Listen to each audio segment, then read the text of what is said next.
சித்தர்களின் உலகத்தில் மிகவும் வித்தியாசமான ஒரு சீடன் இருந்தான். அவன் சாதாரண மனிதன் இல்லை, அகத்திய முனிவரின் மிகவும் புத்திசாலி சீடன். அவர்தான் தேரையர் சித்தர். அகத்தியரின் ஆசிரமம்.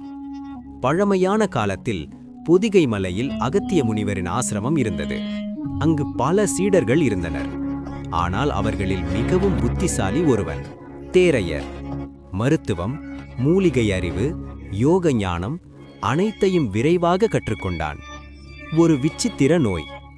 ஒரு நாள் ஒரு அரசன் அகத்தியரிடம் வந்தான். அவனுக்கு பல ஆண்டுகளாக தீராத தலைவலி.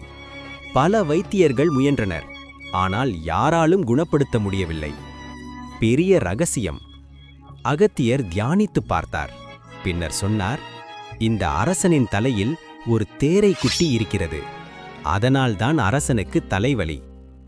ஆபத்தான சிகிச்சை. அகத்தியர் ஒரு ஆபத்தான சிகிச்சை செய்ய முடிவு செய்தார். அரசனின் தலையை சிறிது திறந்து அந்த தேரையை வெளியே எடுக்க வேண்டும்.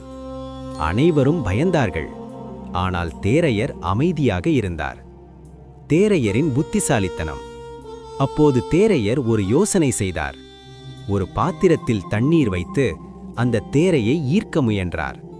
தண்ணீரின் ஒலி கேட்டு அந்த தேரை குட்டி தானாகவே வெளியே வந்தது. அனைவரும் அதிர்ச்சியில். பெயர் கிடைத்த தருணம்.